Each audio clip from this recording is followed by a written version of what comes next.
en el fondo del jardín. Pidió que lo acompañaran a dar una última vuelta por su bello jardín, del brazo de una enfermera. Entonces, con sus pasos inseguros y los ojos nublados, el viejo Efraín fue despidiéndose de cada una de sus plantas, de cada uno de sus árboles. Conmovidos, los nuevos inquilinos de la casona lo vieron andar a través de los caminitos, detenerse junto a algunos canteros, murmurar sobre algunas ramas floridas, acariciar hojas y troncos. Él mismo plantó todo, les comentó el dueño de la propiedad, mientras se abanicaba con el flamante contrato de alquiler. Me contaron mis padres que hace 50 años, cuando le arrendaron la casa, este lugar no era más que una especie de potrerito. Él lo transformó en jardín con la asistencia de su mujer. Que Dios la tenga en la gloria. ¿Y a dónde lo llevan ahora?, preguntó Damián, el hijo de la familia, que al día siguiente iba a mudarse a esa vivienda. A un establecimiento para enfermos mentales. Los vecinos denunciaron que está medio loco el pobre, y aunque es muy tranquilo, no es posible dejarlo acá. No tiene parientes. Y unos silbidos del viejo y su voz temblorosa llamando al chico interrumpieron la charla. «¿Es a mí el que necesita, abuelo?», gritó Damián, ya que el anciano se encontraba al fondo del jardín a unos 20 metros de ellos. «Sí, querido», le contestó la enfermera. «Don Efra desea decirte algo antes de irse». De inmediato el chico correteó hasta su lado. Entonces la enfermera ayudó al viejo a sentarse en un banco de piedra, ubicado junto a una vigorosa y extraña planta que parecía ser su preferida, y se alejó un trecho, mientras se tocaba la sien con un dedo índice en movimiento giratorio y entre risitas apenas contenidas. Le dijo al chico: «Va a confiarte un maravilloso secreto. Me ordenó que los deje solos durante un ratito nomás. Espero que lo escuches con mucha atención, ¿entendiste?», y le guiñó un ojo. Damián se fastidió. Ya había sido suficiente para él con que la enfermera hubiera tratado de informarle que el viejito no estaba en sus cabales. Mediante esa inequívoca señal que indica que alguien es chiflado, como para que dudara de su comprensión al punto de hacerle también una guiñada. Además, ¿por qué ella creía que un secreto maravilloso era síntoma de locura? Y cuando don Efraín le confió aquel digno de figurar en las páginas de los cuentos fantásticos que tanto le gustaban, Damián sintió que le hubiera encantado ser su nieto. Poco más tarde, cuando la ambulancia que trasladaba al anciano partió rumbo al manicomio municipal, nadie advirtió que los ojitos del muchacho estaban tan nublados como los del casi centenario ex jardinero. «¿Qué te contó Dami?», le preguntaron sus padres, lógicamente intrigados durante el trayecto en taxi hacia el departamento que, hasta esa jornada, era su casa. Inútil la insistencia por conocer las palabras de don Efraín había confiado a su hijo. «Es un secreto», le repetía el chico, «un secreto maravilloso». Ya había pasado un mes desde la mudanza del estrecho dos ambientes que ocupaban a partir de su casamiento a la amplia casona, cuando la mamá de Damián descubrió el baldecito de juegos de su hijo que el nene conservaba oculto en el galpón del jardín.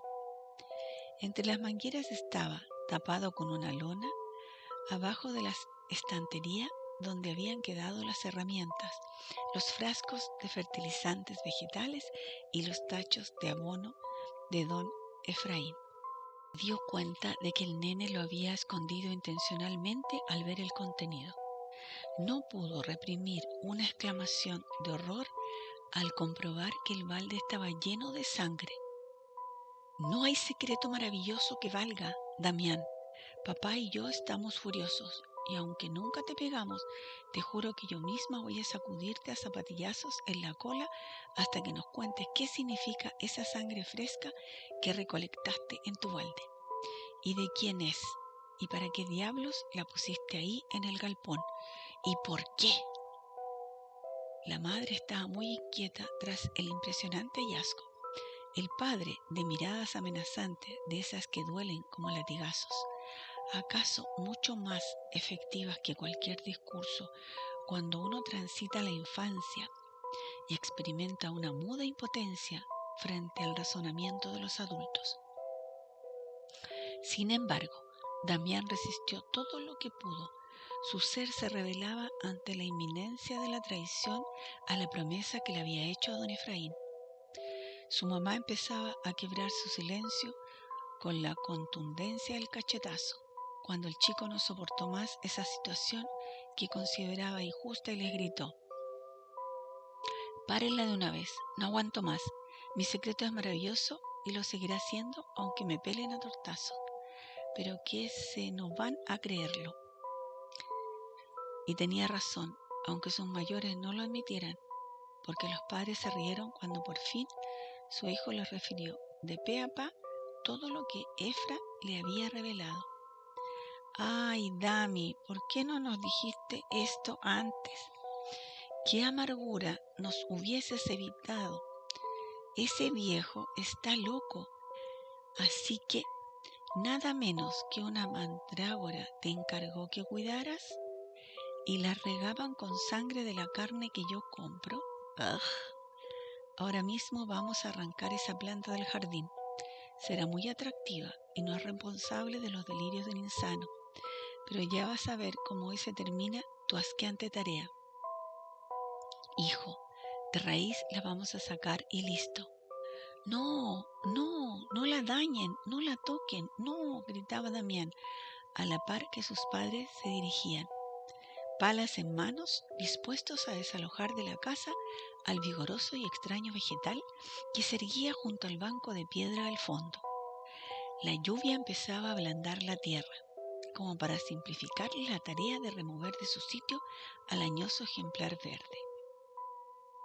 Y llovió, mientras que el chico insistía para que no lo hicieran, y sus padres punteaban y cavaban en derredor de la planta, desoyendo sus advertencias.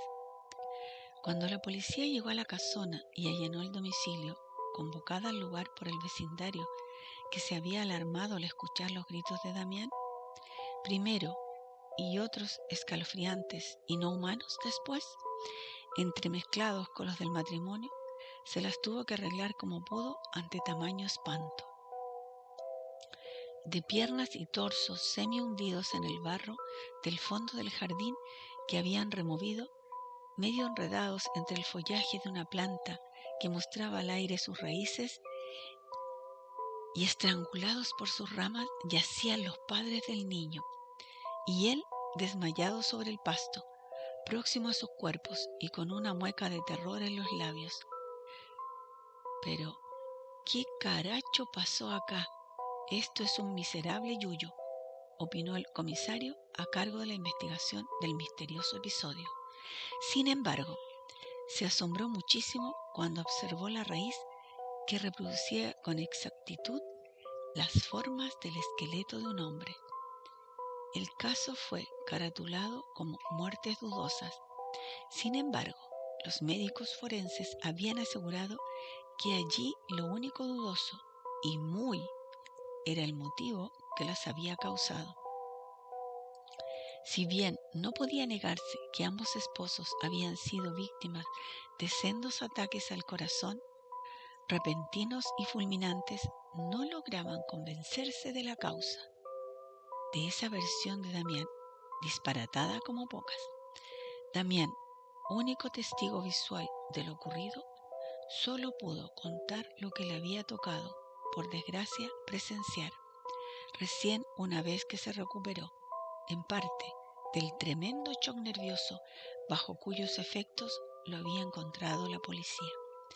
Y el nene reiteraba, entrecortadamente, que a sus padres los había asesinado esa planta del fondo del jardín, que era una mandrágora a la que jamás debían de haber arrancado, porque existía una maldición que recaía sobre quien lo intentara, la muerte irremisible.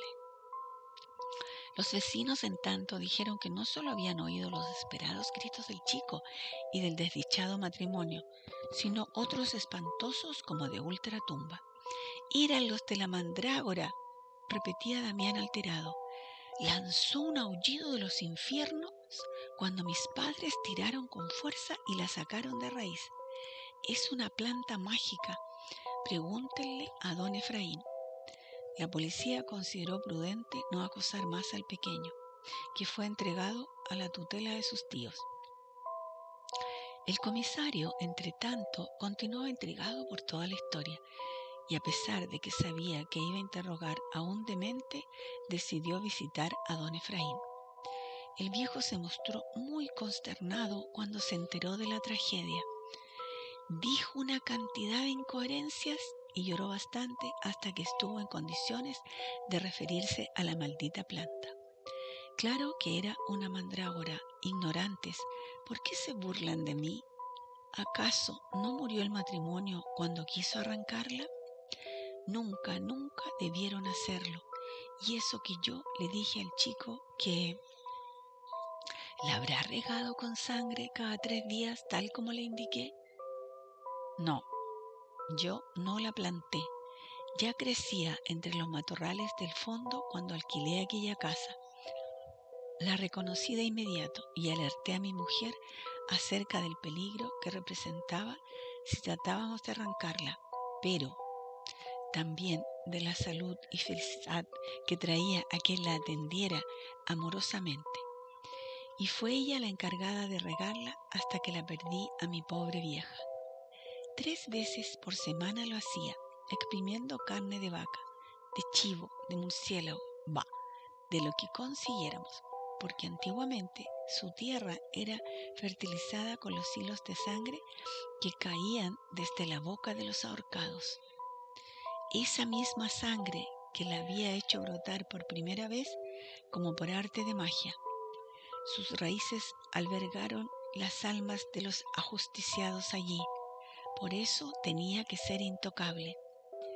El comisario tuvo que reprimir sensaciones de incredulidad y repulsa ante lo que estaba escuchando y fingir un absoluto crédito hacia las palabras del viejo. Así fue como don Efraín completó su relato. Días más tarde, el comisario comprobó que en el terreno donde ahora se levantaba la casona en la que había ocurrido la desgracia había existido, en el siglo pasado, un patíbulo. Decenas de personas fueron a parar a su horca, instalada en el sitio justo donde había fructificado aquella planta que el viejo se empeñaba en catalogar como la mandrágora, y de la que acaso también crezca un ejemplar en nuestro propio jardín. Lo que es yo, ni por todo el oro del mundo me animo a arrancar un arbusto desconocido. Ellas también desean andar en bicicleta. En Paso del Indio, pequeña y pintoresca localidad campesina, casi perdida en la provincia de La Pampa, no existían amigas que lo fueran más que Alita, Yara y Belina. Las chicas habían nacido en esa zona rural con pocos meses de diferencia. Vivían en chacras vecinas y asistían a la misma escuelita, distante algunos kilómetros de allí, junto con sus hermanos menores, 1 por parte de Belina, 3 por Yara y 2 por Alita. En total eran entonces 9 los niños que solía transportar el sulky, que conducía Belina durante la época de clases, ya que pertenecía a su familia. Era común ver a través del camino que recorrían a muchas otras criaturas que también rumbeaban hacia la escuela. Iban en sulkis como ellos, a caballo o en camioneta u otros vehículos que la solidaridad de la gente mayor ponía a disposición de los chicos para llevarlos y traerlos en el periodo escolar. Solo iban a pie los que vivían cerquita del colegio.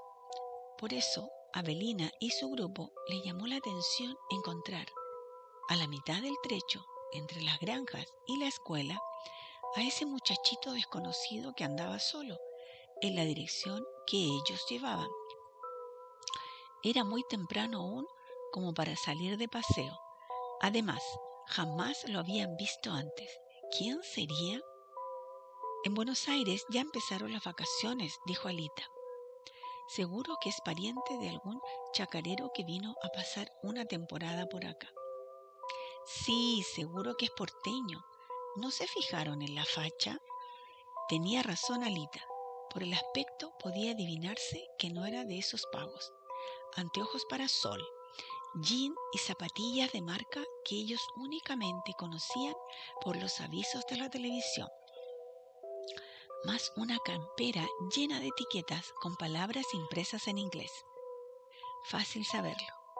¿Quién no había leído y escuchado también en las propagandas vocablos tales como smile, good love you, I am a genius, stop, just do it, y expresiones por el estilo, aunque no entendieran qué significaban? El grupo iba al trotecito, de cuchicheo, junto al muchacho que les despertaba la curiosidad, mirándolo como si fuera un extraterrestre. Cuando Yara le indicó a Belina que detuviera la marcha del sulky, dispuesta a conversar con el supuesto forastero. Buena idea, opinaron todos, y enseguida lo llamaron. Se presentaron y lo bombardearon con preguntas. Así fue como se enteraron de que me llamo Yanis, soy de los nietos de la familia Stravos, la de los griegos, o los gringos del Pireo, como les dicen por aquí. Llegué ayer de Buenos Aires para pasar el verano en Paso del Indio. Ahora iba para la escuela. Mis tíos me dijeron que no está lejos. No esperarás anotarte como alumno, ¿eh? Ya faltan pocos días para que terminen las clases. No, pasé a primer año. Lo que quiero es conocer a chicos de mi edad. En especial, chicas, les dijo con un guiño. En la chacra de mi abuelo son todas personas grandes, con decirles que mis primos más jóvenes tienen 19 y 20. Y a pata pensaba llegar, hay todavía un buen tirón hasta la escuela. Y con eso no tengo nada que hacer. Además, así voy recordando el lugar desde bebé que no venía. Nosotros te llevamos arriba de una vez, exclamaron los hermanos de Alita, tan contentos con el nuevo compañero como todos los otros. Yanis no se hizo rogar y encantado subió al sulky. Se acomodó en el pescante entre Yara y Belina y se quitó los anteojos. De inmediato se volvió para estrechar las manos de Alita y el resto de la chiquilinada. Todavía se estaban saludando entre las sonrisas y la algarabía de los menores cuando las tres amigas, sin sospecharlo, claro, acababan de experimentar igual sensación, un gran impacto emotivo debido a los ojos de Yanis, a su simpatía, al interés que les había suscitado conocer a ese galancito que parecía escapado de una película romántica. Cuando el sulky reanudó la marcha, la sólida amistad que unía a Alita, Yara y Belina había comenzado a agrietarse imperceptiblemente, sin ninguna lo sospechara tampoco, por supuesto. ¡Qué mala suerte! Las tres atraídas por el mismo muchacho y a partir del mismo momento. En extraña coincidencia fue también a partir de ese mismo momento que Yanis hizo su provisoria elección.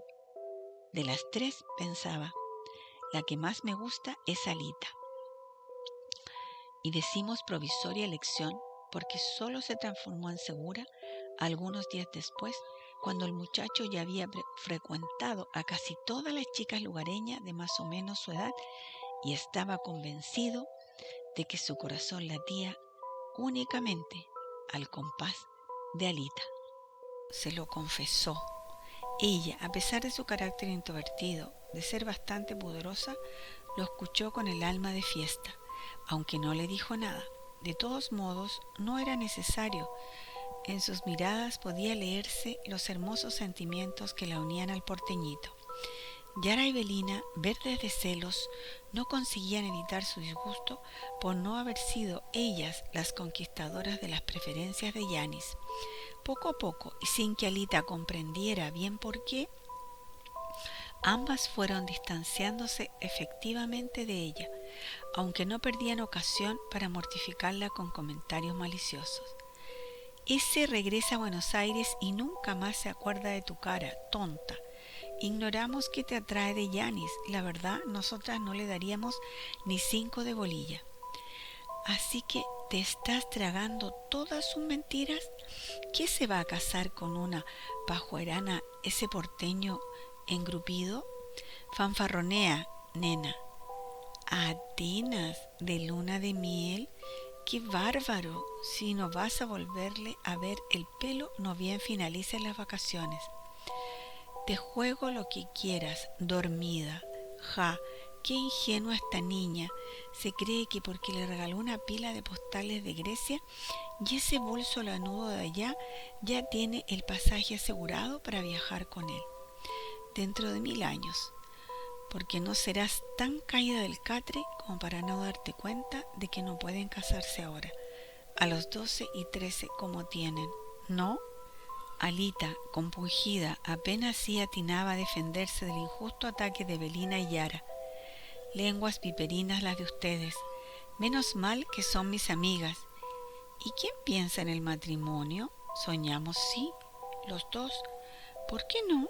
Pero sabemos que para eso falta mucho y además ni siquiera somos novios, para que sepan, envidiosas. Ah, ¿no? ¿Y cómo se llama esa atención exclusiva de uno al otro?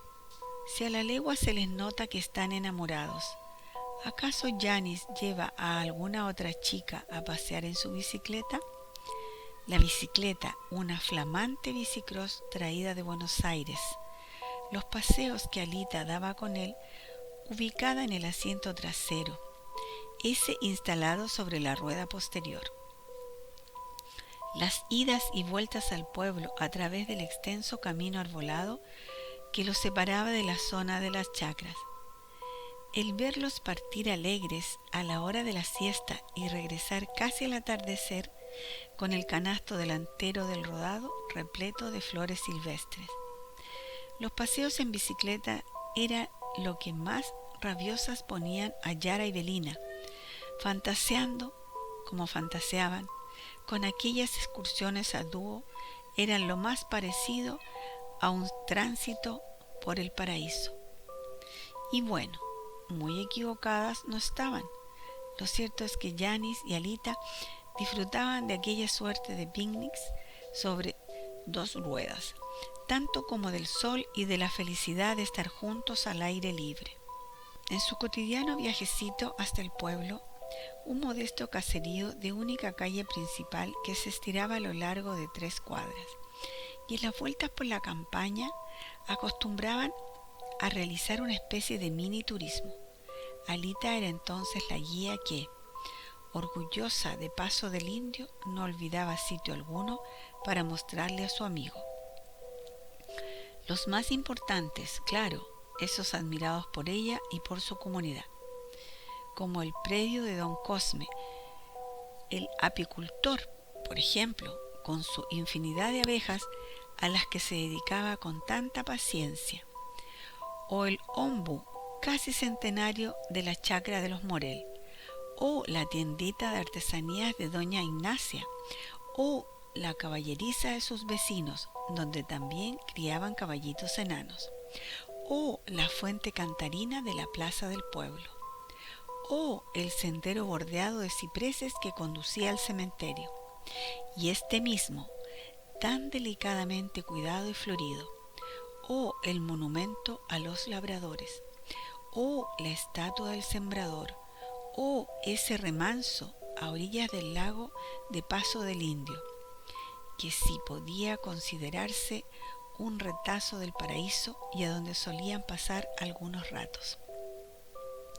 arrojando piedras al agua, mientras toda la música posible se concentraba en la variedad de voces de las aves y animales del lugar. Lamentablemente, Janis no podía de ningún modo preparar su corazón para soportar la tragedia que empezaba a insinuarse en torno de su primer amor. Pobre Janis, de golpe expulsado del paraíso que había descubierto junto a Alita. Y pobre Alita, desaparecida durante horas en las profundidades del lago, al igual que 4 de sus compañeros de séptimo grado, con los que aquel domingo de enero habían proyectado celebrar su mes de egreso de la primaria. El botero, un hombre servicial y bonachón al que todos apreciaban en el lugar, había sido el involuntario causante del drama, confiado en su experiencia y en la seguridad de su bote, pero por sobre todo compadecido de los 8 niños que no contaban con el dinero para pagarle el paseo por el bello espejo de agua, había cedido ante la insistencia de aquellos reiterados «Dele, sea buenito», y les había permitido subir a la embarcación, aun cuando el número total de pasajeros superaba el que señalaba la prudencia. Son chicos, son tan livianos. Una fisura en un extremo del bote, justo cuando éste flotaba sobre el sector más hondo, le produjo una inesperada y abundante filtración de agua. De inmediato, las criaturas que estaban ubicadas allí se corrieron, asustadas, hacia el otro extremo, demasiado tarde para alertarlos del peligro al que se exponían, amontonándose sobre un solo sector, demasiado peso. El bote se desequilibró. Pronto, la gente que acampaba en las orillas pudo presenciar con profunda angustia cómo daba una vuelta de campana, arrojando a los pequeños a merced de las aguas. Y muy pocos sabían nadar. Fueron varios los acampantes que se lanzaron al rescate, pero no tanto como los necesarios para salvar a la casi treintena de compañeritos, a pesar de que los bomberos arribaron en su ayuda. Entre las víctimas, Alita, 2 varones y las que habían sido sus mejores amigas, Yara, Belina. Con la desesperación de los últimos instantes que Alita se llevó consigo para siempre, también hubo de llevarse la congoja que momentos antes le habían ocasionado precisamente Yara y Belina al acosarla, como de costumbre con sus comentarios acerca de su relación con Janis. Ya se enojaron, ya cortaron el idilio. ¿Que no lo invitaste a venir al lago o fue por miedo a que le eche el ojo a otra? Pero ¿quién te va a robar a ese salame que se las pilla como si fuera un semidios griego o algo por el estilo? Ay, Alá, bien dice el refrán que el amor es ciego. Con tantos muchachos, onda Tom Cruise, como hay en Paso del Indio, ir a fijarte en ese Ulises subdesarrollado. Qué pena que no pueda compartir con ustedes las emociones de mi primer amor, pensaba Alita, así como compartimos las muñecas, la ansiedad de las vísperas de Reyes, los secretos acerca de la diferencia entre los sexos y tantas cosas. Qué pena. Lejos, muy lejos, estaba ella en presentir entonces que las 3 compartirían la muerte. Abrumado por la desaparición de los 5 niños, de la que se sintió tremendamente responsable, el viejo botero se internó en el lago para ya no volver, una vez que colaboró con todas sus fuerzas en el salvataje. Janis escuchó la terrible noticia a través del noticiario de la radio local en momentos en los que se estaba cambiando para ir a buscar a su amiga. Agudas punzadas le atravesaron el pecho. A los gritos repetía «No, no es verdad, no es verdad», mientras se echaba a llorar desconsolado entre los brazos de su conmocionada abuela. Pocas veces, en Paso del Indio, Las expresiones del dolor de la comunidad se manifestaron con tanta vehemencia como durante el sepelio de las 5 pequeñas víctimas. Entre la multitud que las cortejó hasta que fueron inhumadas, caminaba Janis con su infinita tristeza a cuestas. El verano continuó su curso. Paulatinamente, el muchacho fue animándose a salir de nuevo en su bicicleta. Y allá iba, piel de lágrimas, a pasear su soledad por las siestas y por los mismos caminos que, breve tiempo atrás, había recorrido, con su inolvidable Alita, sentada sobre la rueda posterior. Pero era hacia el sendero bordeado de cipreses que conducía al cementerio al que se dirigía invariablemente al atardecer. Sobre la entrada del camposanto solía detenerse un rato, con la mirada perdida sobre los canteros floridos entre los cuales descansaba su amada. Él sabía que solo se trataba de aguardar con paciencia, que no era posible determinar con exactitud el minuto del reencuentro. Reencuentro. El primero había ocurrido a la semana de haber reanudado sus paseos en la bicicross. Janis se encontraba estacionándose sobre las lajas de acceso al cementerio, cuando, sin haberse bajado aún del rodado, sintió una leve presión sobre el asiento trasero. Enseguida, un peso invisible que se le antojó el mismo de Alita, y de inmediato la certeza de que era ella quien había vuelto a ocupar su sitio para que la llevara de paseo, para estar juntos otra vez. A partir de ese crepúsculo y durante muchos que le siguieron, el muchacho no faltó a la cita. Iba a buscarla a la caída del sol y rumbeaba hacia las orillas del lago, bajando a toda velocidad la pedregosa pendiente que llevaba hasta allí, hasta ese lugar que tanto habían disfrutado cuando ella vivía. Tras un rato de reposo, la conducía de regreso. Era su secreto, no podía contarle a nadie lo que sucedía. ¿Quién iba a creerle? Además, si su familia se enteraba, lo más probable que le prohibieran salir, que pensaran que estaba muy perturbado por la ausencia de Alita, y que el dolor le hacía imaginar esos episodios sobrenaturales. Pero Janis estaba convencido de la diaria aparición de su amorcito. Si hasta el roce de sus manos rodeándole la cintura le parecía sentir mientras pedaleaba en su transparente compañía. Una tarde, no bien el muchacho se había detenido ante las puertas del cementerio a la espera de Alita, una fugaz correntada de aire helado lo envolvió de repente. Se inquietó. Hacía calor. Qué raro, pensó. Fue recién cuando esa extraña corriente volvió a estremecerlo que Janis tuvo temor. Se disponía a arrancar y alejarse de allí. Entonces advirtió que un peso inusual sobre el asiento posterior le impedía poner en marcha la bicicleta. Era como si 2 seres se hubieran apretujado sobre la rueda trasera. La miró y observó que estaba casi en llanta. En ese momento, 4 manos invisibles y tan heladas como la corriente de aire que persistía sobre su cuerpo lo tomaron de la cintura y de las caderas, aferrándose a él como solía hacerlo Alita.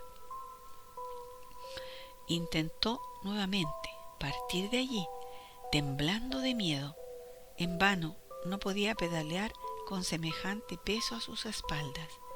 Soltó entonces el manubrio y saltó de la bicicleta, dejándola tirada, mientras echaba a correr para alejarse del cementerio lo antes posible. Durante la corrida oyó aquellas voces que lo aterraron y que siguieron resonando en sus oídos hasta que alcanzó el sendero bordeado de cipreses. «Somos Yara y Belina. Janis». y jamás vas a volver a encontrarte con Alita si no nos llevas ahora a dar un paseo.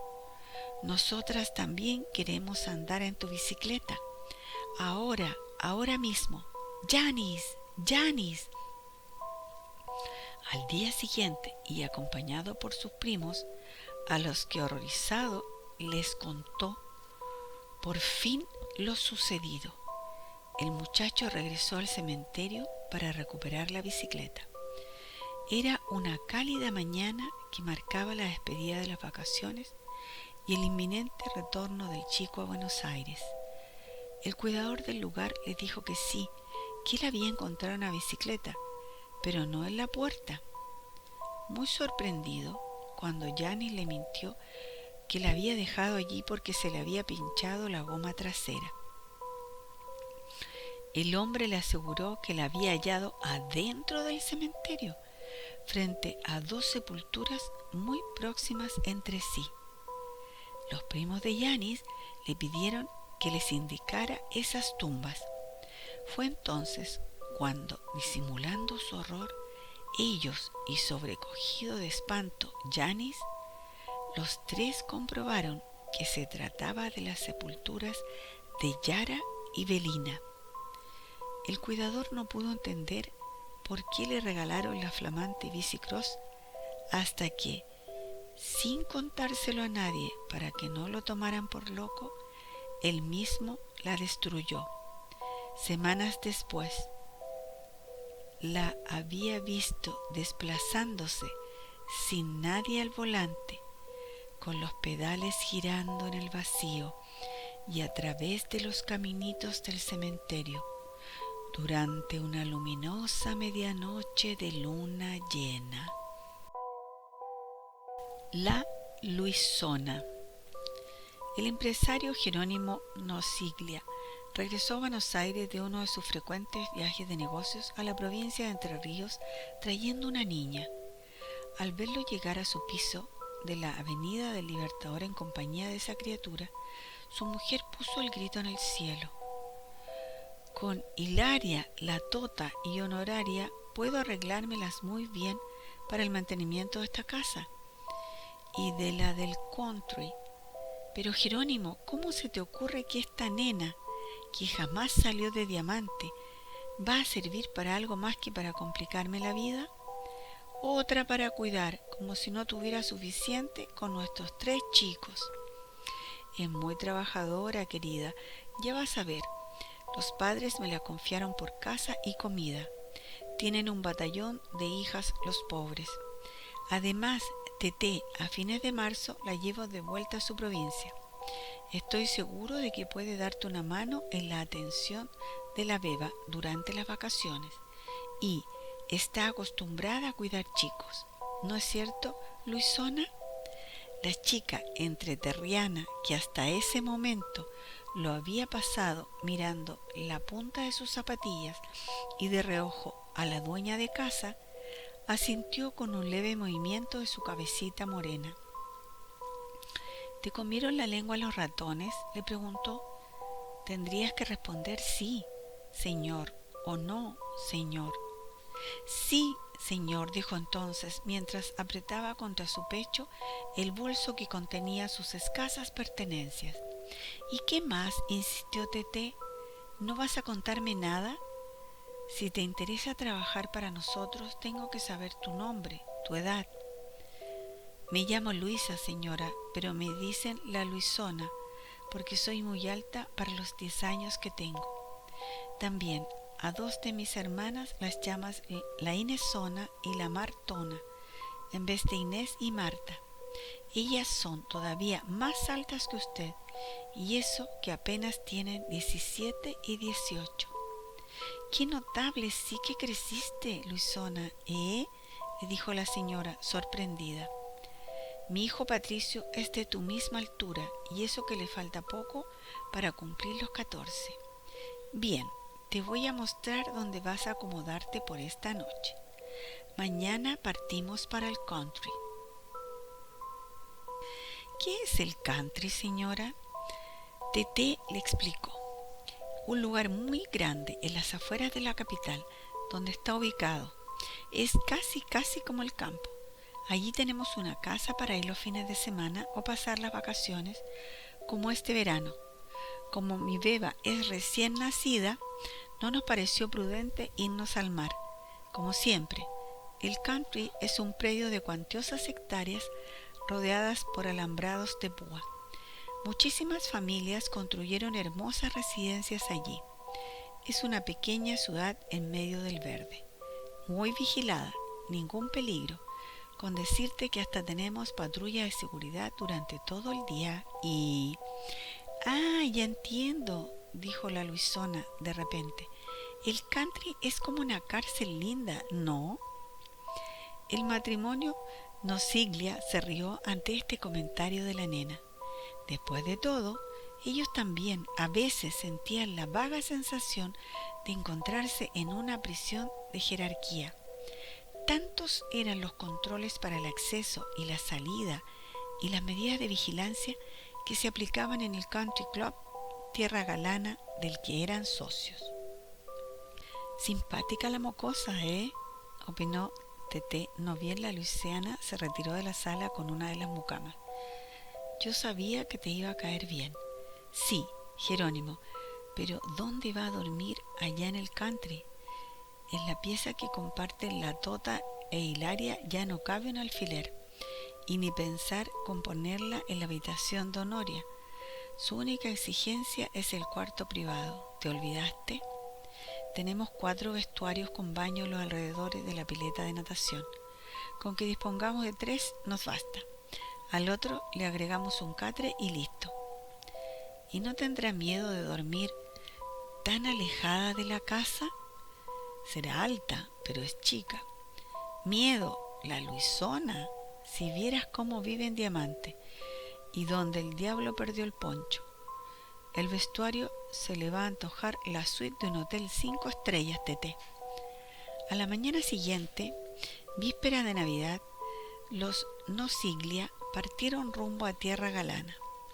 Los esposos dividieron a hijos, personal de servicio y enseres diversos en los 2 autos que poseían.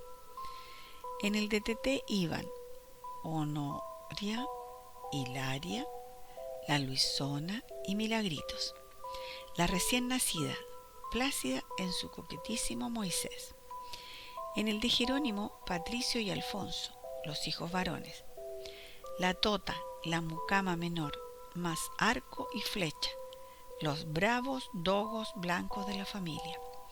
La casa del country, una verdadera mansión emplazada en el medio de un parque, deslumbró a la Luisona tanto como el lugar y las demás residencias.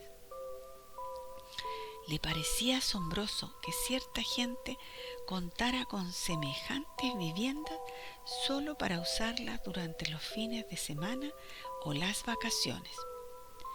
Patricio y Alfonso la llevaron a dar una vuelta por casi toda Tierra Galana. Le mostraron el centro comercial, la confitería, el restaurante, las canchas de tenis y de golf, el sector de juegos para niños. Ya de nuevo en la casa, los 2 le indicaron el vestuario junto a la pileta que sería su cuarto improvisado. Ya habían colocado allí un catre, una mesita y un banco. Tiene baño con ducha y todo, ¿ves?, le dijo Patricio. Ah, y el perchero para que cuelgues tu ropa. ¿No te asusta pasar la noche aquí?, le preguntó Alfonso. ¿Asustarme yo? ¿De qué? De caerme en la pileta de natación. Eso sí, porque no sé nadar, respondió la chica, encantada con ese cuartito que le habían asignado y que no estaba tan lejos de la casa como le habían hecho creer. Además, comparado con la humildísima pieza que ocupaba en Diamante junto con todas sus hermanas, ese vestuario del country se le asemejaba una habitación lujosísima. A nadar te podemos enseñar nosotros, ¿no, Patricio? Es muy simple. ¿Les parece que podría aprender? Nunca entré en una pileta así. Las 2 semanas que siguieron al día de la llegada a Tierra Galana transcurrieron sin que nada alterara la tranquilidad en la casa de los Nosiglia. La Luisona estaba contenta, salvo Honoria, que la trataba con cierta rudeza y la miraba con desconfianza. Todos los demás eran cordiales con ella. Pero Honoria, ¿qué le pasa a usted con la chica?, escuchó una tarde que la señora Teté le comentaba a la cocinera. No encuentro ningún motivo para que le demuestre tanta antipatía. No sé, señora, pero hay algo que no me gusta en ella, que me produce rechazo. Qué injusta, Honoria. La Luisona es muy dócil, calladita, siempre lista para todo que hacer. ¿Y cómo cuida a la beba? ¿No vio el cariño que le tomó a Milagritos? ¿Qué quiere que le diga, señora? Cuestión de piel. Tiene algo raro esa gurisa, algo que me pone nerviosa. 4 o 5 días después de esta charla, se festejó el cumpleaños de Jerónimo con una animada reunión a la que asistieron muchos amigos de los Nosiglia. La noche no podía ser más propicia para pasarla al aire libre. 28 grados de temperatura, una brisa fresquita y por sobre todo esa maravillosa luna llena que casi tornaba innecesario el encendido de los faroles del parque. Para sorpresa de Teté, la Luisona le pidió permiso para irse a dormir cuando recién empezaban a servir asado. Si no me necesita más, quisiera irme a la cama, señora. Sin comer y te vas a perder la fiesta, tonta. Es que no me siento bien, estoy un poco mareada, me duele la cabeza. Debe ser el principio de un resfrío nomás. No se preocupe, señora. Al ratito la nena ya estaba acostada en su catre de cara al techo. A través de la ventanita del vestuario, la luz de la luna se colaba iluminándolo a pleno. Los últimos invitados en partir lo hicieron cerca de las 12. Pronto toda la familia Nosiglia se retiró a descansar. Hasta Arco y Flecha se quedaron rendidos en sus cuchas, después de la excitación que les había causado tanta visita. Sería alrededor de la 1 de la mañana cuando sus potentes alaridos despertaban a los dueños de casa. Sobresaltado, Jerónimo salió para ver qué le sucedía. Los encontró tremendamente inquietos, tironeando de las correas que los sujetaban a sus cuchas. Ladraban en dirección a la piscina. Pronto a sus ladridos se sumaron los de los perros vecinos, y poco después era como si casi todos los animales de las inmediaciones se hubieran puesto de acuerdo. ¿Qué sería lo que los alteraba de ese modo?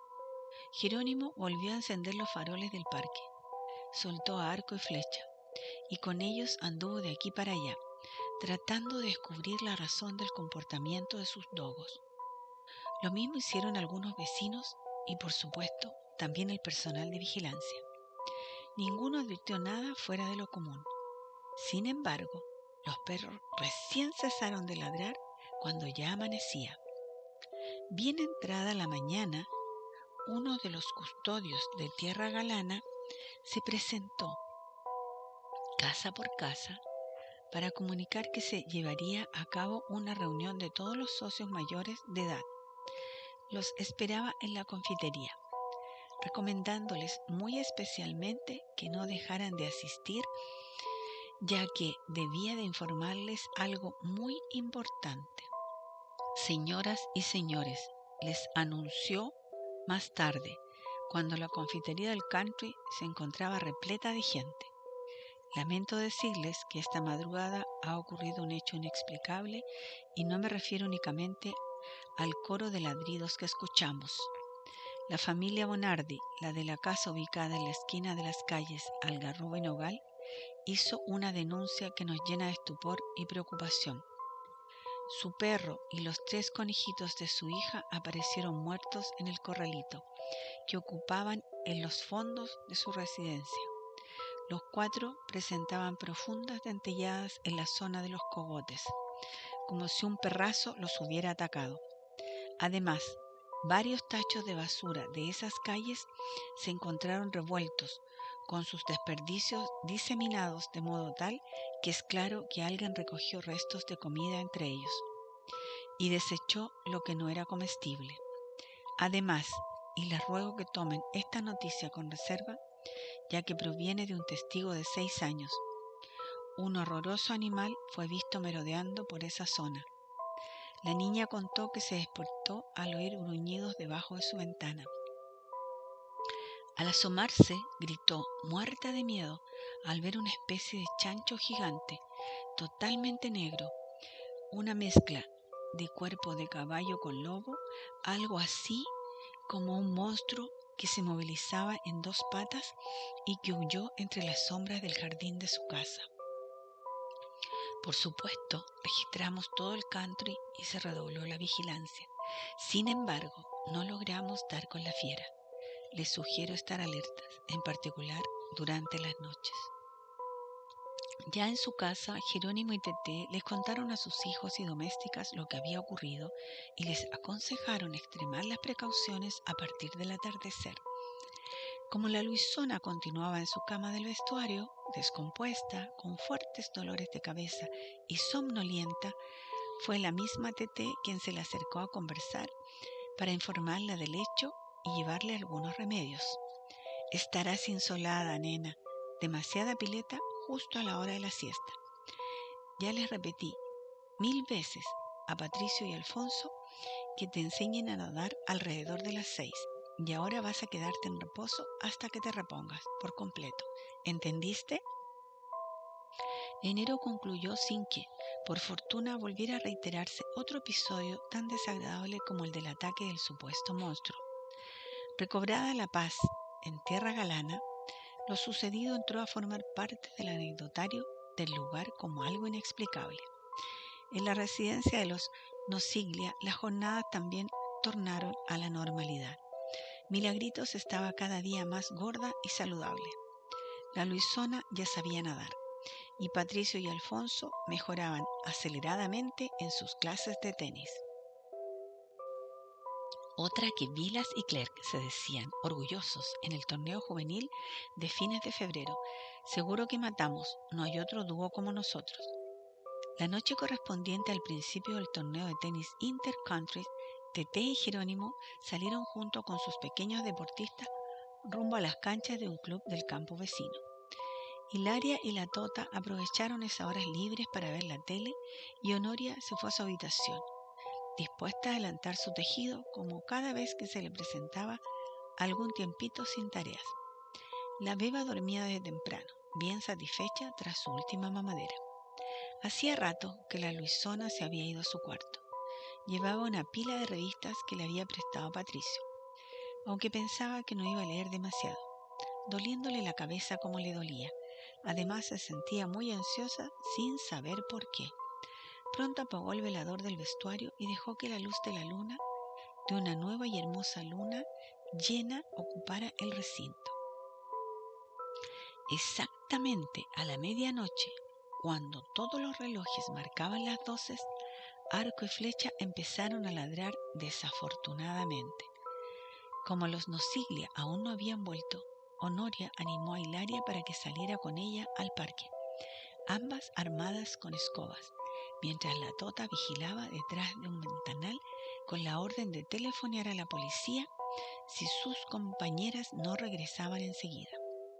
Enseguida, casi volando, podía decirse que Hilaria y Honoria ingresaron en la casa a poco de salir.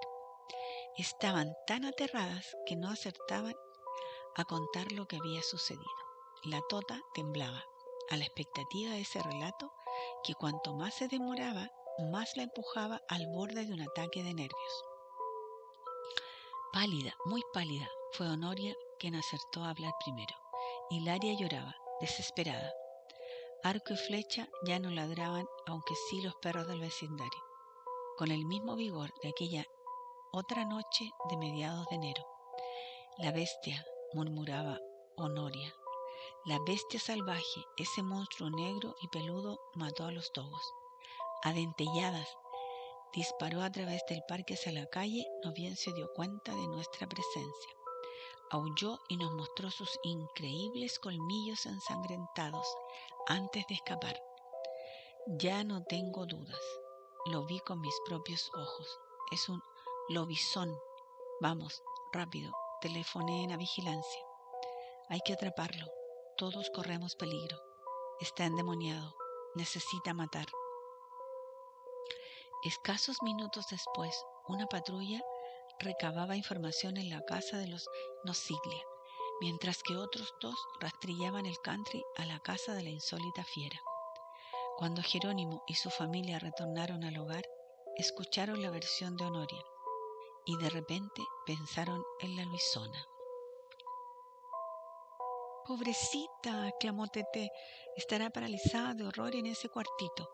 ¿Cómo no la fueron a buscar tan chica y tan sola?»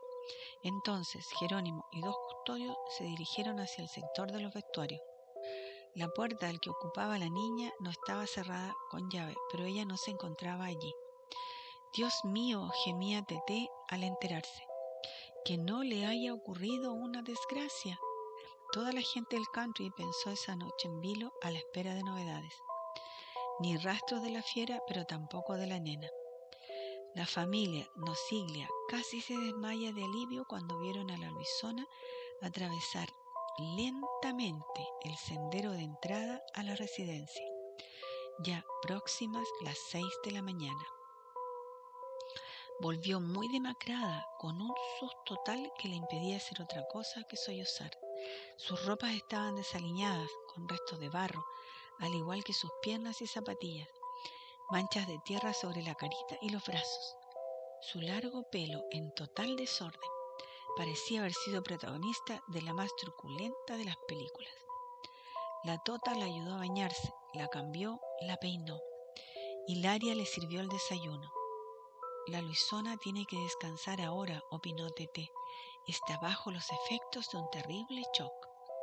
Inútil pretender que hable en este momento. Seguro que la fiera intentó atacarla y la nena se escapó por ahí. Pobre santa, pensar que le hubiera podido pasar a cualquiera de mis hijos». A la tarde, un médico asistía a la Luisona y confirmó los comentarios de Teté. «Esta nena está como sonámbula. Sufre un estado de profunda impresión del que le va a costar recobrarse. No conviene que le hablen más del asunto, si ya podemos imaginarnos qué le sucedió». Más o menos convencidos de la versión de Honoria en cuanto a que el extraño animal era un lobizón, por más disparatado que les pareciera tomar en consideración esa posibilidad. Toda la comunidad del country realizó una reunión de emergencia con las patrullas de vigilancia. Y fue Honoria la que por 10ª vez volvió a exponer frente a la incredulidad de la mayoría su firme creencia. Sé que ustedes piensan que es una superstición, pero yo me crié en Corrientes, una provincia donde hubo varios casos de lobisones. Se trata del 7º hijo varón de una pareja que, debido a un misterioso hechizo, se convierte en una fiera feroz cada noche de plenilunio. Y recuerden que aquí fueron 2 las oportunidades en que se manifestó, las 2 noches de luna llena. Nadie puede impedirlo, es su destino. Para transformarse se desnuda, da 7 vueltas sobre la tierra y pronuncia unas palabras de brujería. Ahí es cuando empieza a perder su apariencia humana. Se llena de pelos y pezuñas, se le desfigura la cara y el cuerpo como el de un animal monstruoso y sale a atacar a los perros y a comer inmundicias. En general se alimenta de estiércol de gallinas y de los huesos de los muertos. Pero como por aquí no hay gallineros ni cementerios cercanos, y hay que tener mucho cuidado con él, no solo por sus ataques. Sucede que si pasa entre las piernas de una persona, logra romper su propia maldición. Pero al desgraciado que le toca esta experiencia, se convierte él mismo en lobizón. ¿Cómo consigue transformarse de nuevo en ser humano?, le preguntó angustiada una señora que también había perdido sus perros la medianoche anterior. Pues bien, pega 3 saltos, vuelve a revolcarse en la tierra y busca la ropa que dejó escondida en algún sitio. Se viste y retorna a su casa cerca del amanecer, olvidando lo que hizo. Siempre fue así y así será. Pero, ¿no existe ningún modo de acabar con tamaña fiera?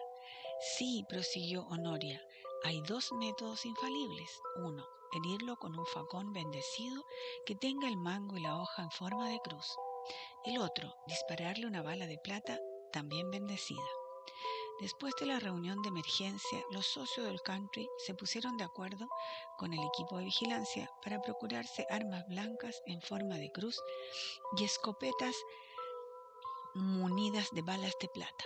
Bastante a regañadientes, por lo que aseguraba que era una absurda superstición campesina, el sacerdote de la capilla de Tierra Galana accedió finalmente a bendecir los elementos de la defensa. Se aproximaba a mediados de marzo y con él una nueva noche de luna llena. Entonces, por si acaso, aunque ninguna de las familias que colmaban el country tenía 7 hijos varones y muchos desconfiaban de la verosimilitud del relato de la cocinera de los Nosiglia, era indudable que una fiera rarísima había logrado introducirse en el lugar en 2 ocasiones. Si su aparición se repetía, ya no los iba a tomar desprevenidos.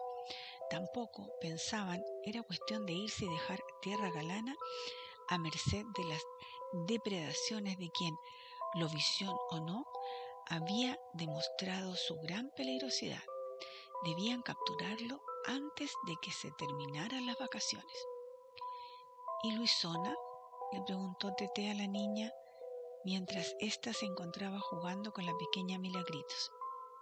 ¿Te gustaría volver con nosotros en diciembre? Y sí, pero sí, todavía estás asustada por el tema del lobizón. Ni te preocupes. Las próximas vacaciones no las pasaremos aquí, sino junto al mar. Milagritos ya está caminando para entonces. A nosotros nos gustaría que vinieras. Louis, te vas a maravillar cuando conozcas el mar, le dijeron Patricio y Alfonso. Y ahora que aprendiste a nadar. Además, mamá nos prometió comprarnos 2 cockers, con lo que te atraen los perritos. Contra lo que podría prejuzgarse, dado que los chicos tenían sus amigos y casi ninguna actividad para compartir con la entretiarrinita, a ambos les había despertado afecto, y ella también los quería. En realidad, menos el de Honoria, la Luisona había conquistado el cariño de toda la familia Nosiglia, hasta el de los pobres Arco y Flecha que habían sido enterrados debajo de uno de los pinos del parque, durante una ceremonia casera que emocionó a chicos y grandes. Cuando llegó la temida noche de luna llena de mitad de marzo, Tierra Galana en pleno se mantuvo alerta. Ningún adulto se retiró a dormir. Las patrullas de vigilancia recorrían constantemente todas las calles del country. Los hombres montaban guardia en los alrededores de sus residencias. Las mujeres se mantenían en vigilia detrás de los cristales, tras haber asegurado el cierre de puertas y ventanas a pesar del intenso calor. Los animales habían sido ubicados a resguardo de cualquier ataque. Solo los niños dormían. Y después de protestar bastante porque no deseaban perderse la probable aparición del monstruo, amparados como ahora se sentían. Si hasta a Luisona la habían colocado un colchoncito en el cuarto de Milagritos y junto a su cuna, porque Teté decía que no había que exponerla a ningún riesgo. Sonaron las 12, las 12:30. Se oyó el repiquete de la 1. El brillo lunar embellecía el country como pocas veces. Ningún sonido turbaba esa noche. Fue a las 2:15 en punto cuando el llanto de Milagritos en la casa de los Nosiglia interrumpió la tensa calma. Un llanto muy distinto del usual, como si la bebita estuviera en presencia de lo demoníaco. Enseguida, Teté y las mucamas se lanzaron escaleras arriba, rumbo a su cuarto. Mientras subían a la carrera y escuchaban los gritos de Patricio y Alfonso, preguntando qué estaba pasando, oyeron un golpe seco que provenía de la parte posterior de la casa, como el de un peso que hubiera caído sobre el pasto. Teté, Sus hijos y el personal de servicio entraron casi al mismo tiempo a la habitación de la beba. Encendieron las luces y vieron a Milagritos ilesa, aferrada a los barrotes de su cuna y chillando con toda su energía. También vieron que la Luisona no estaba allí y que la ventana que daba al parque se encontraba abierta. Mientras abrazaba a Milagritos con gran angustia y sus hijos disparaban llamando al papá, que rondaba a través del parque, escopeta en mano. Tete tuvo un acceso de furia contra Hilaria y la Tota. Son unas inútiles, y eso que les repetí hasta el cansancio que cerraran bien todas las ventanas del primer piso. Justo olvidaron esta, imbéciles. No, señora, intentaron defenderse. Si nosotras... Cállense, por favor. ¿No se dan cuenta de que el monstruo raptó a la Luisona? Y miren, quiso atacar a Milagritos. Dios. Parte de la manta rosada que cubría la cuna estaba desgarrada, rota en jirones, con indicios de haber sido sometida a la presión de filosas pezuñas. Honoria estaba asomada a la ventana, iluminando hacia abajo con una linterna. En ese instante llegó Jerónimo, ya al tanto de todo lo sucedido. Después de comprobar que su hijita no había sido víctima de ningún otro daño que un enorme susto, corrió nuevamente al parque con la intención de alcanzar a la fiera. Un grupito de vecinos marchó detrás de él y otros se separaron en distintas direcciones a fin de difundir la noticia de que la bestia andaba por los alrededores. ¿Cuál sería la suerte corrida por la pobre Luisona? Muchos fueron los disparos que retumbaron entre los pliegues de aquella noche, en el frenesí por darle caza al temible invasor. Cada uno creía detectarlo escabulléndose en el espeso follaje, ocultándose entre los árboles. Los hombres se dieron por vencidos a las 6:30 de la mañana. Sus esfuerzos habían resultado infructuosos. Ni rastros del monstruo, ni tampoco, lamentablemente, de la Luisona. Cuando horas después una patrulla encontró a la niña tirada en una zanja y de ojitos inmóviles abiertos hacia el cielo, la indignación que sacudió a los que la componían no tuvo límites. Estaban acomodando su cuerpo en una camilla mientras se juraban eterna venganza contra la bestia que se había ensañado con esa inocente, cuando una de las enfermeras le descubrió la herida de la bala abierta en un costado, de donde aún manaba sangre, y otra, las hebras de lana rosada que aferraba en una de sus manos y que le entresalían de la boca. La bala era una de las balas de plata, las hebras, las de la manta de la cuna de Milagritos. Horrorizados, comprendieron entonces que aquella muchachita era Lobosina, que se había cumplido el embrujo que pesaba sobre su condición de ser la séptima hija mujer, como más tarde averiguaron que era. ¿Dónde queda el futuro? Octubre de 1990. Ya había transcurrido poco más de un mes desde la muerte de su adorado abuelo Cristian. Recién entonces, de almita despellejada, Bárbara sintió que debía esforzarse al máximo, ser todo lo valiente que lo hubiera esperado y ver, por fin, la videocasete que le había hecho grabar especialmente durante los últimos días de su enfermedad. Allí, en esa caja plástica, pervivían la imagen y la voz del abuelo. Difícil reprimir la intensidad de los sentimientos y ser una espectadora objetiva y atenta de la cinta. Sin embargo, el momento no podía ser más propicio. Alta la luna de la medianoche. Sus padres, en cálida reunión de amigos íntimos, conversaban en la planta baja de la casa. Los hermanos menores dormían como ángeles, después de ese sábado de juegos y deportes al aire libre, y ella, sola en su habitación del primer piso, en su cuarto creciente, según decía el cartel que había pintado y pegado a la puerta de acceso. Cuarto creciente, lo había bautizado así al darse cuenta de que de alguna manera Él iba creciendo a la par de ella.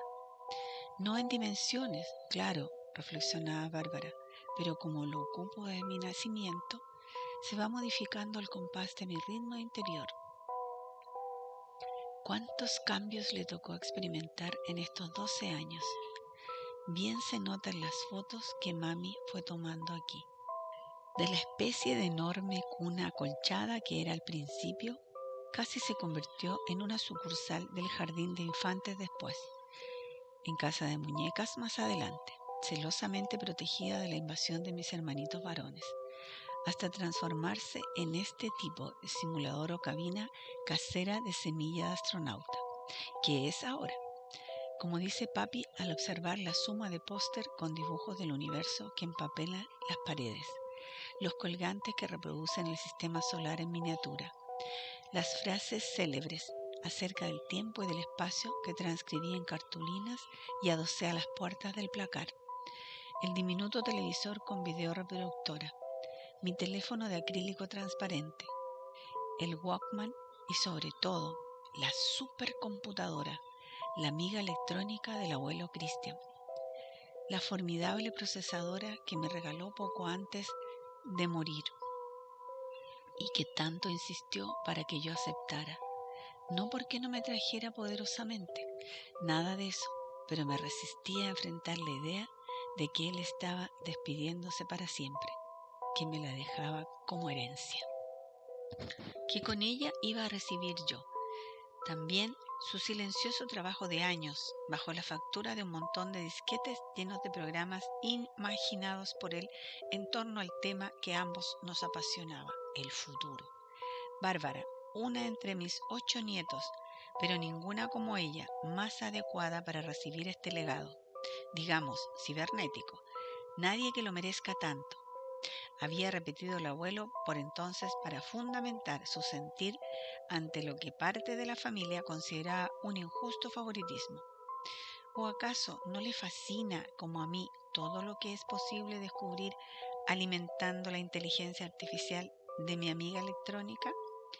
¿Quién ha sido, sino Bárbara, además, la única alumna de este viejo jubilado, la compañera de solitarias horas de aislamiento en mi taller, mientras que mate va y mate viene, iba interesándose cada vez más por el aprendizaje de la computación? Estoy seguro de que ella no calcula el valor económico de mi equipo, ni se le ocurriría venderlo. Absolutamente no. ¿No advirtieron todavía que tiene gran talento para internarse en el fantástico terreno de la informática, ese al que yo pisé tarde por razones de edad, pero que me revitalizó más que cualquiera de las medicinas?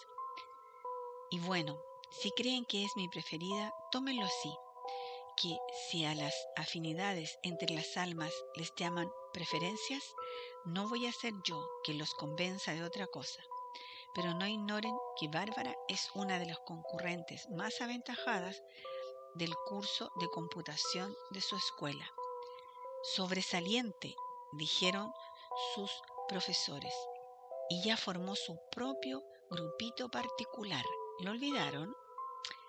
Quasars, así había denominado la nena al mini club que componían ella más 4 compañeros de computación. Acostumbraban a compartir las mañanas de los sábados, ya fuera para leer cuentos de ciencia ficción, para repasar lo aprendido en las clases de informática o discutir las teorías del abuelo Christian, que Bárbara se ocupaba de transmitirles casi textualmente. En el cuarto creciente se congregaban y, aunque trataran de disimularlo, ninguno de los varones del grupito, Gonzalo, Alejo, Lizardo y Rafa, lograba apagar la admiración que sentían por la notable capacidad intelectual de su amiga. Solo cuando ella no estaba presente, los muchachitos hacían comentarios acerca de sus dotes. No sea cosa que se engrupa, decían, poco después de haberse enfrascado en sus breves evocaciones nocturnas. Bárbara colocó el videotape y accionó las teclas de la reproductora, lista ya para ver la cinta que le había dejado el abuelo. La filmación comenzaba con un paneo sobre el taller e iba aproximándose con lentitud a un gran retrato de Albert Einstein, el sabio alemán que revolucionó la física y que era una suerte de ídolo para el abuelo. De inmediato, él mismo aparecía en primer plano con su largona y blanca cabellera desordenada y la más dulce de sus sonrisas. Tras carraspear, alisarse un poco el pelo, fija su clara mirada en la cámara, que lo enfocaba. Empezó a hablar. Mi queridísima Bárbara, ya andaré en otra dimensión cuando te entreguen este video. Y sé que por lo mismo va a costarte mucho parar las orejas con la atención y la alegría con que me escuchabas cuando estábamos juntos. Pero te ruego que trates de espantar los sentimientos de tristeza porque es algo deslumbrante lo que deseo revelarte. Acabo de diseñar un programa insólito que permite ver nada menos que días futuros en la pantalla de la computadora, tal como si se reprodujeran diapositivas comunes y corrientes. Supongo que ya tendrás a mi amiga electrónica instalada en tu cuarto, las disqueteras en orden y que también contarás con todos los apuntes y disquetes que me pertenecieron. Bien, esta caja que te muestro ahora, envuelta con papel madera y con una etiqueta que dice Proyecto Cronos, ¿ves? Contiene los disquetes donde archivé toda la programación relativa a la posibilidad de asomarse al futuro. Recordarás cuántas veces te conté partes de la novela imaginada por el escritor Wells hacia 1895, ¿no? Esa sobre la máquina del tiempo con la cual se lograba llegar casi hasta el final del mismo. Ah, pero no te ilusiones con que se logre tal portento con mi programa. Aunque me resultó muy complejo diseñarlo, el salto hacia la posteridad que permite realizar no va más allá del año 1991. Sin embargo, confío en que tus tanteos y exploraciones con este invento, asistida por los demás quasars, hará que lo vayan perfeccionando hasta que la amiga electrónica sea capaz de brindarle escenas de épocas más lejanas del porvenir. Encontrarán instrucciones para avanzar en la experimentación.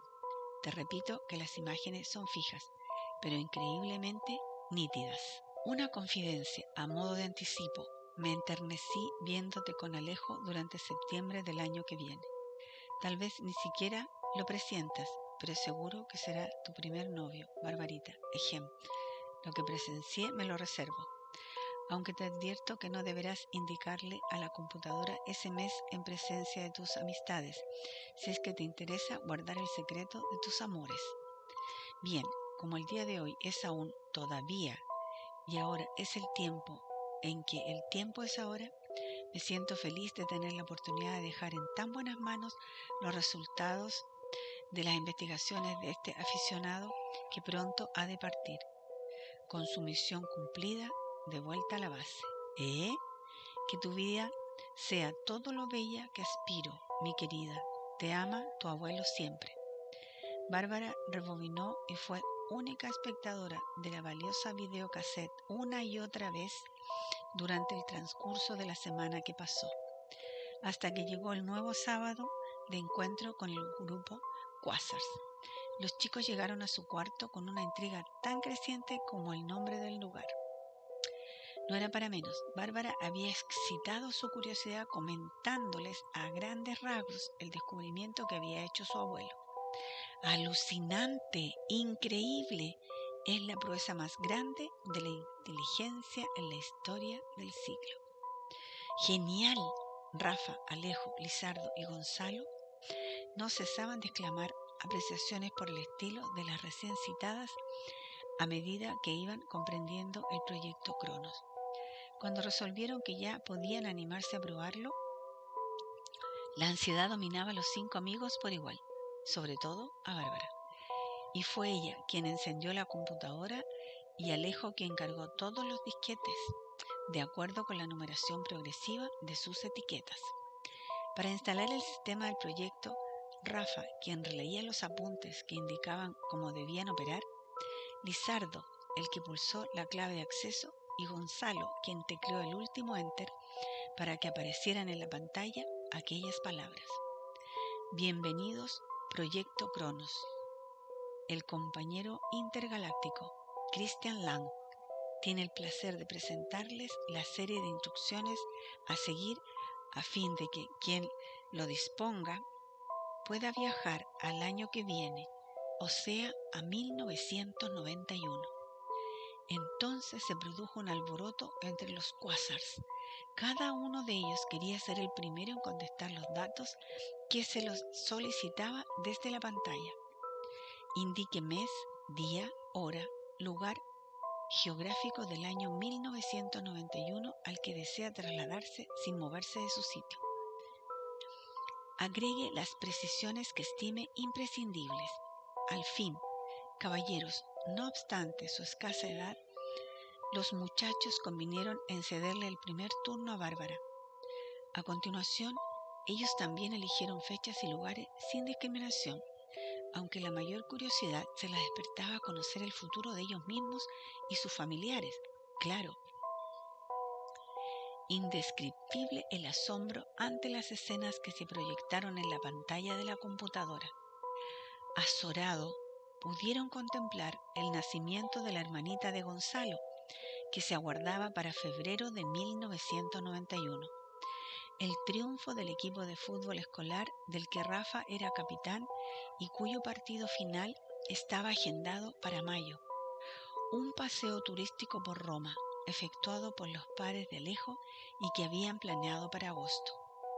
La construcción de una piscina en los fondos de la casa de Bárbara, regalo que el papá les había prometido para octubre. El recital de piano que Lizardo ofrecía en el teatro de la escuela, calculado para el fin de curso, en diciembre. También se divirtieron muchísimo al contemplar a ciertas personalidades nacionales y mundiales, sorprendidas en situaciones de las que seguramente el periodismo no tendría ni noticias. Se preocuparon al enterarse de sucesos algo desagradables que iban a ocurrir, y casi se quedan pasmados al verse ellos 5 en ese mismo cuarto el sábado 21 de diciembre de 1991 frente a la computadora pulsando una fecha posterior, 1992. Entonces, si se dedicaban a estudiar seriamente el proyecto, hacia fines de año estarían en condiciones de avanzar en sus fantásticos viajes a través del tiempo. Pero qué profunda fue su decepción cuando, al comunicarles a padres y maestros que se llevan trabajando con un invento tan sensacional y explicarle los siguientes pasos que pensaban dar, los adultos invariablemente concluyeron que se trataba de un juego de chicos, de un ingenioso videojuego, sí, pero producto de la mente afiebrada de un anciano que había entretenido sus ocios de jubilado confundiéndose entre sus delirios como si fueran realidades. No obstante, a lo largo de 1991, los quasars se empeñaron con obstinación en barajar todas las probabilidades a fin de conseguir siquiera un leve presionamiento del proyecto Cronos. Y ocurrió que el sábado 21 de diciembre de ese año, tal como la computadora lo había previsto, los chicos ya estaban en condiciones de formular las instrucciones necesarias para desplazarse hasta 1992.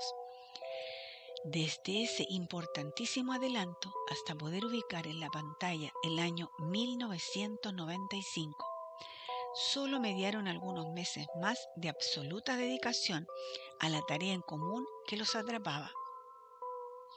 Sin embargo, apenas ingresaron aquellos datos referentes a julio de 1995, los abrumó el desaliento.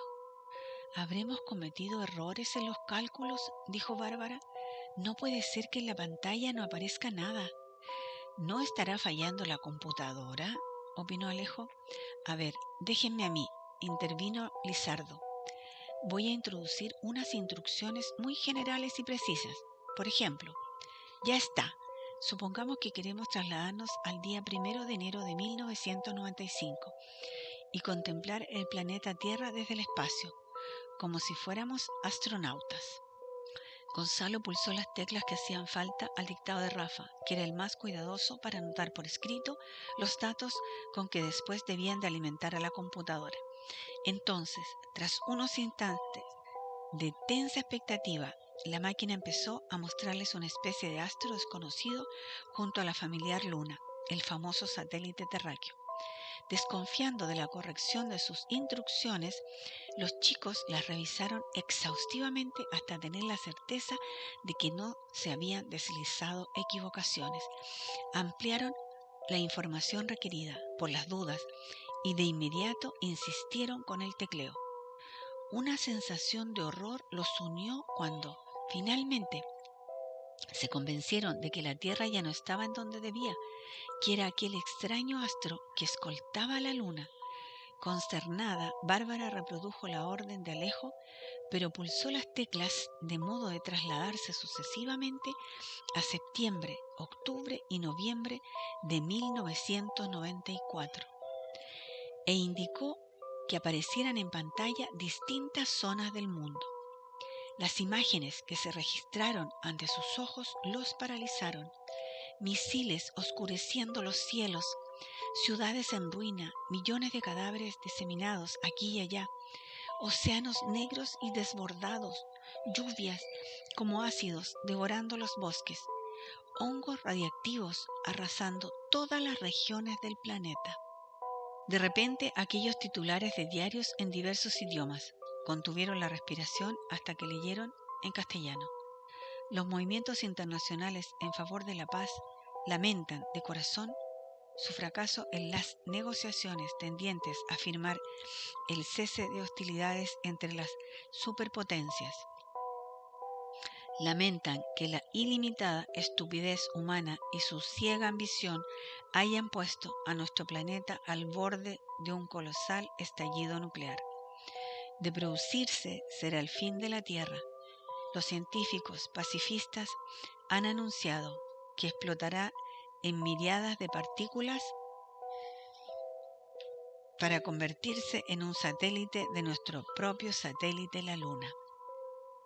Bárbara se echó a llorar entre los brazos de Alejo, su noviecito desde 3 meses atrás, que no sabía cómo consolarla.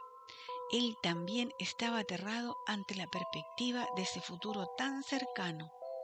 Entre tanto, Lizardo, Rafa y Gonzalo manipulaban la procesadora con la intención de que les presentara con la mayor proximidad posible imágenes de los restos de la Tierra. Lo único que pudieron ver fue algo así como un conglomerado de rocas desiertas y humeantes, como la suma de infinidad de retorcidos cascarones de gigantescos animales muertos. Cuando el grupito de los Quasar, muy conmocionados, informó a la gente mayor acerca de la catástrofe planetaria que amenazaba a todos por igual, nadie reaccionó dando crédito a sus palabras ni a las pruebas que decían. Les ofrecía la amiga electrónica. Juego de chicos, sentenciaron. Un ingenioso videojuego, sí, pero producto de los delirios del viejo Herr Christian, el que, a quienes si no a los niños iba a seducir con sus disparatadas ideas surgidas al azar. Poco después, el proyecto Cronos fue destruido e incinerado por los padres de Bárbara, con el consentimiento de los de Alejo, Rafa, Lizardo y Gonzalo, y sobre todo tras las evaluaciones que del mismo hicieron, a vuelo de pájaro, sus profesores de informática. Fueron ellos quienes recomendaron acabar de ese modo con la pesadilla de ciencia ficción que había perturbado tanto a las imaginativas criaturas, agregando que estaba basada en una absurda teoría. Vaya, si el futuro es un lugar que todavía no existe, entonces, pensaban los Quasar, sufridos e impotentes ante estos contradictorios razonamientos de los adultos que más querían y se encontraban, tal como ellos y la mayoría de los seres de la Tierra, indefensos frente a la locura de los violentos belicistas.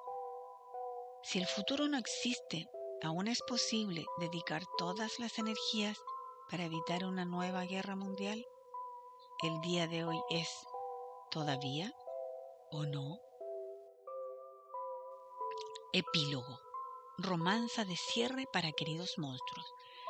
Con terciopelos de fantasía, yo te propongo imaginar un telón y una melodía para esta función que va a acabar.